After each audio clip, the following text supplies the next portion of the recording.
اس دنیا میں ہم اور اس کائنات میں ہم جتنی بھی نعمتیں دیکھتے ہیں نا، یہ ساری کی ساری نعمتیں اللہ کے ہاتھ میں ہیں. انسانوں اور چیزوں سے ان کا کوئی تعلق نہیں ہے. ریت کا ذرہ ہے نا، ریت کا ذرہ، یہ بھی اللہ کے سوا کوئی نہیں تخلیق کر سکتا. جبرائیل جیسا فرشتہ جس کا سر 7ویں آسمان پر ہے، پیر 7ویں زمین میں ہے، ریت کا ایک ذرہ بھی نہیں بنا سکتا. جو کچھ آپ اس کائنات میں دیکھ رہے ہیں، اس کی تخلیق 100% ایک اکیلے اللہ کے ہاتھ میں ہے.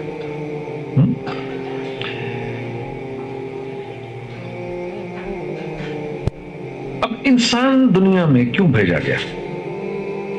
انسان کیوں؟ آپ دیکھیے، یہ آپ کا آفس ہے، آپ کے آفس میں کوئی آدمی انٹر کرتا ہے، باہری گارڈز بیٹھے ہوئے ہیں. پہلا سوال پوچھتے ہیں، بھائی آپ یہاں کیا کرنے آئے ہیں، کیا کام؟ اب اگر یہ آنے والا آدمی یہ کہے کہ مجھے آئیڈیا نہیں میں کیوں آیا ہوں یہاں پر، تو یہ آدمی سیڑھیوں سے اوپر بھی نہیں آ سکتا کہ بھائی یہ یہاں کو مذاق ہو رہا ہے، تمہیں یہ نہیں پتا تم یہاں کیوں آئے ہو. تو ایک آفس، ایک نارمل سا آفس، یہاں تو کوئی آدمی بغیر مقصد اور بغیر وجہ کے آ نہیں سکتا. تو اس کائنات کے اندر میں اور آپ بغیر وجہ کے ہیں. تو قرآن اس کو کیسے بیان کرتا ہے؟ تو قرآن کہتا ہے، افحسبتم انما خلقناکم عبثا وانکم الینا لا ترجعون. افحسبتم، کیا سوچ رہے ہو؟ کیا تمہارا خیال ہے تم ایسی پیدا کیے گئے ہو؟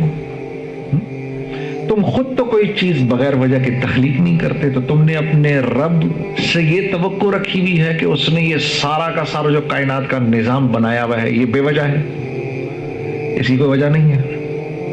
تم جو بنائے گئے ہو بے وجہ بنائے گئے ہو. تمہارا کیا خیال ہے تم نے واپس نہیں آنا ابھی میرے پاس؟ فتعال اللہ الملک الحق لا الہ الا هو رب العرش الکریم.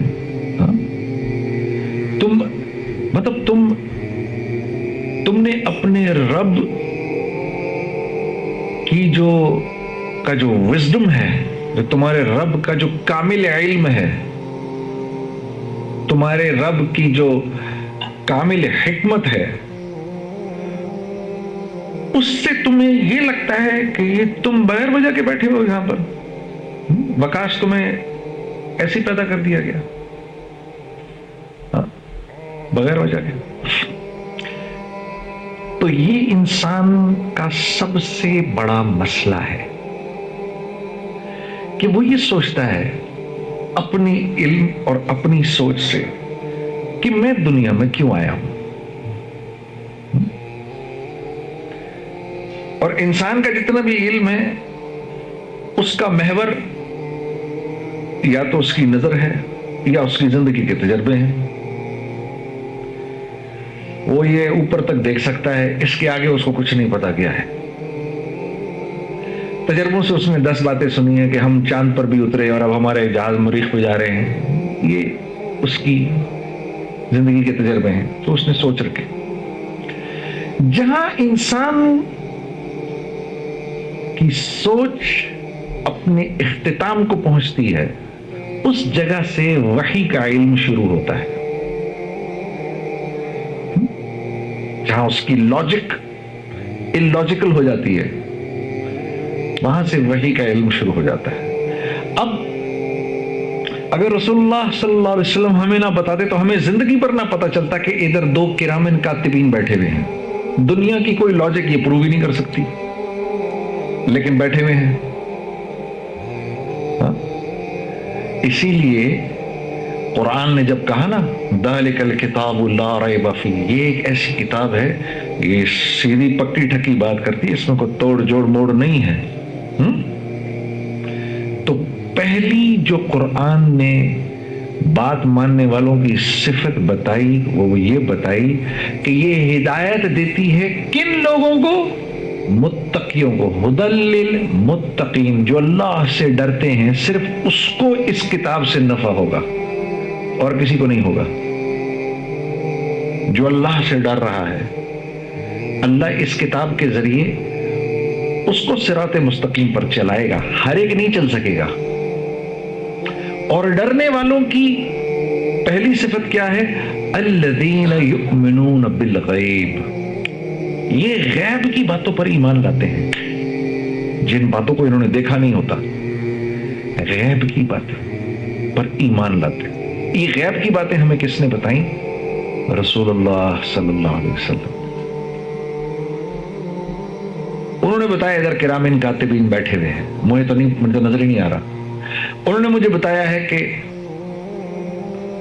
وفی السماء، مجھے ان کے ذریعے پتا چلا قرآن کہہ رہا ہے وفی السماء رزقکم وما توعدون، میرے بندو تم سے جس رزق کا وعدہ کیا گیا ہے وہ رزق دنیا میں نہیں ہے، دنیا سے اس کا کوئی تعلق نہیں، وہ آسمانوں سے آ رہا ہے. وفی السماء رزقکم وما توعدون، کہ میرے بھائی وکاش تم سے جس رزق کا اللہ فرما رہے میں نے وعدہ کیا ہے اس کا تعلق زمین، پتھر، سونا، چاندی، زراعت، کاشتکاری، سورج، چاند، ستاروں، پہاڑوں سے نہیں ہے، بلکہ یہ ہم آسمانوں سے اتارتے ہیں تمہارے لیے. لیکن مجھے تو سب کچھ یہاں سے ہوتا ہوا نظر آ رہا ہے، مجھے تو پیاس پانی سے بجھتی ہوئی نظر آ رہی ہے، اور پیٹ کھانے سے بھرتا ہوا نظر آ رہا ہے، اور اناج کے کھانے سے بھوک مٹتی ہوئی نظر آ رہی ہے. میں تو یہ دیکھ رہا ہوں کہ آنکھ دیکھ رہی ہے اور زبان بول رہی ہے اور کان سن رہے ہیں. مجھے تو یہ نظر آ رہا ہے کہ میری پیسے ہیں تو میرے کام بنیں گے، پیسے نہیں ہیں تو میرے کام نہیں بنیں گے. مجھے تو یہ نظر آ رہا ہے کہ میری یہ نوکری گئی تو میں تو تباہ و برباد ہو جاؤں گا، یہ نوکری میں چلتا رہوں گا تو ٹھیک چلتا رہوں گا، میری زندگی بنی رہے گی. مجھے تو یہ نظر آ رہا ہے نا، یہ ساری چیزیں مجھے نظر آ رہی ہیں، اس لیے میری زندگی کا ایک ایک لمحہ ان کے گرد گھوم رہا ہے، چیزوں کے گرد گھوم رہا ہے، اسباب کے گرد گھوم رہا ہے، حالانکہ یہ صرف اور صرف پیالے ہیں جن میں رزق ڈالا جاتا ہے. تو دراصل میں پیالے کی خدمت میں لگا ہوا ہوں، جو اس میں رزق ڈال رہا ہے اس سے میرا کوئی تعلق نہیں ہے.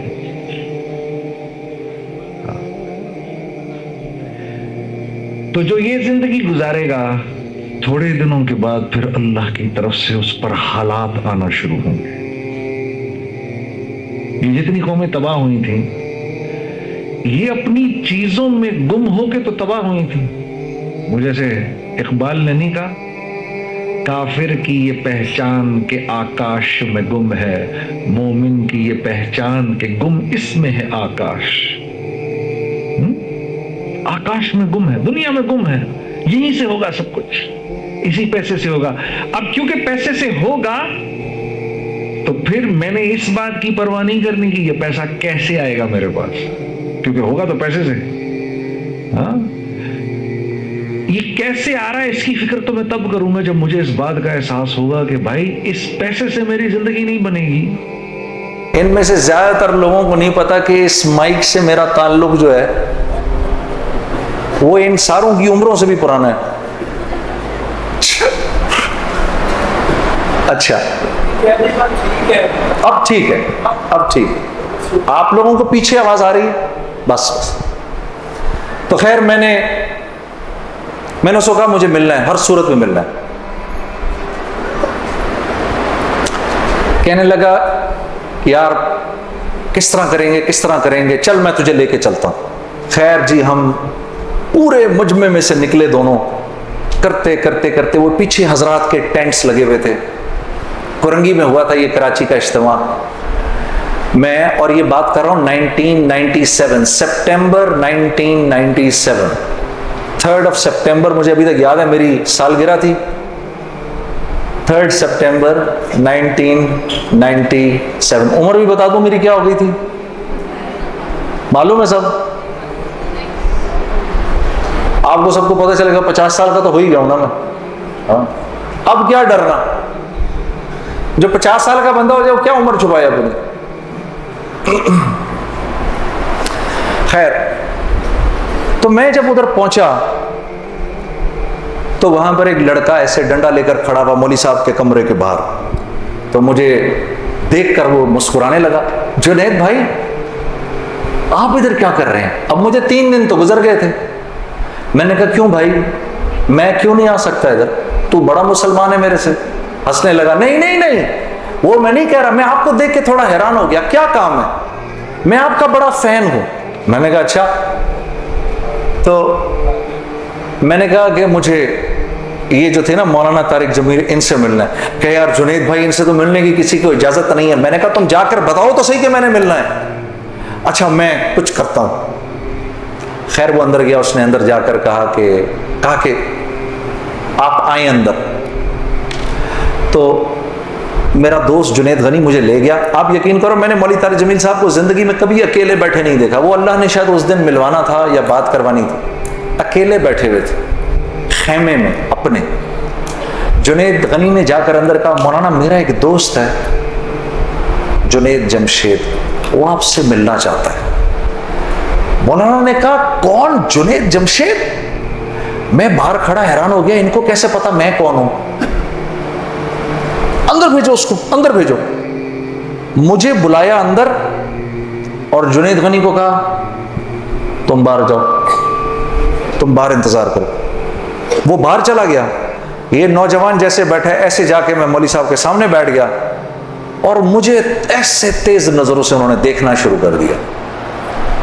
میں نے کہا آپ مجھے ایسے کیوں دیکھ رہے ہیں؟ کہتے ہیں میں تجھے نہیں دیکھ رہا, میں تو اللہ کی شان دیکھ رہا ہوں. میں نے کہا جی کیا مطلب؟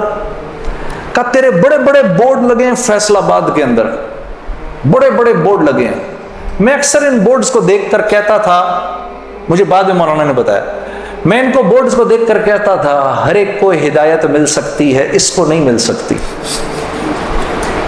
ہاں آج میں جب ادھر ایئرپورٹ آ رہا تھا تو ایئرپورٹ پہ تیرا بڑا سا بورڈ لگا ہوا تھا.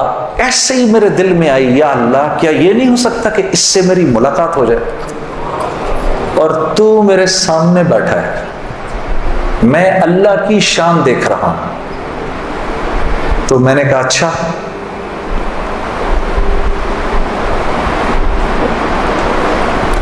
کہنے لگے دل پاکستان تو نے گایا ہے. میں نے کہا جی. میں نے کہا آپ نے سنا ہے؟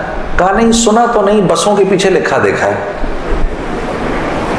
میں نے کہا چلو یہ کسی یوں پہنچا نہ پہنچا, آئے تو صحیح برسر الزام ہی آئے. ہاں ہوٹوں پہ کبھی ان کے میرا نام ہی آئے, آئے تو صحیح برسر الزام ہی آئے. میں نے کہا چلو یوں نہیں تو یوں صحیح, تعارف یوں نہیں ہوا تو یوں ہو گیا, بسوں کے پیچھے تو لکھا دیکھ لیا. کوئی نہیں. ادھر سنو, اور یہ ہمارے ملک کی سوغات ہے, اس پہ گھبرانا نہیں چاہیے یار. ایسے ہو جاتے ہیں ہائے یہ کیا, ارے یار کیا ہو گیا, بجلی چلی گئی نا, آ گئی.